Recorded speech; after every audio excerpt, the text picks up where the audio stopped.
Meir was a young man living in New York, but he was struggling. He'd recently been divorced and was now a single parent looking after 3 young children all by himself. He had a small fledgling publishing company that hadn't yet achieved much success and wasn't bringing him in much money.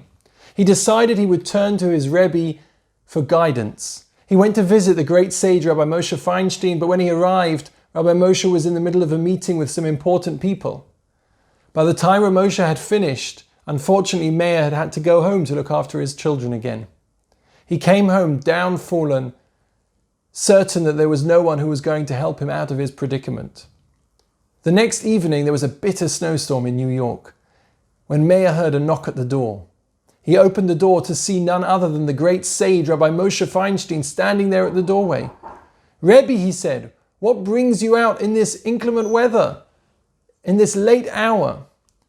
Rabbi Moshe said to him, "I heard that yesterday you were waiting at my house, so I decided I would come and see you instead."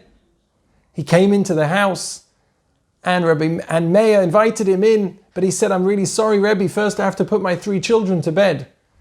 He came in and Rabbi Moshe helped him. They put the children to bed together, they tended to the young ones, and after that they sat down for no less than an hour for a long conversation where Meir poured his heart out to Rav Moshe. At the end of the conversation, and after offering him advice, Rav Moshe turned to him and gave him a blessing that Meir would never forget, that all of his children would grow up to be great Torah scholars and establish successful families.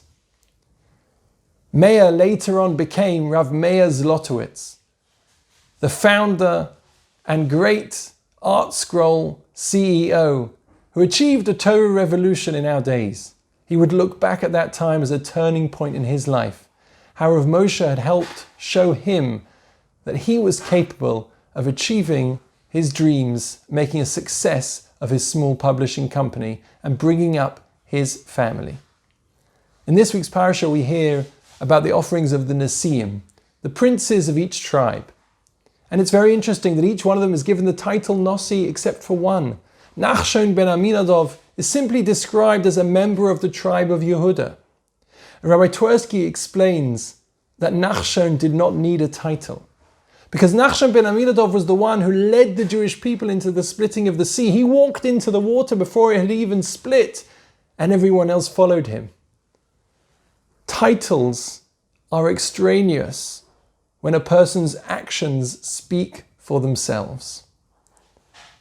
You know, we unfortunately live in a generation when you look at some of the world leaders and the way that they behave, and you feel that they're leading based on ego and nothing else. In Judaism, a leader is completely the opposite of that. A leader is a person who does things only for the good of the people. A leader is a person whose actions speak louder than the titles that they have.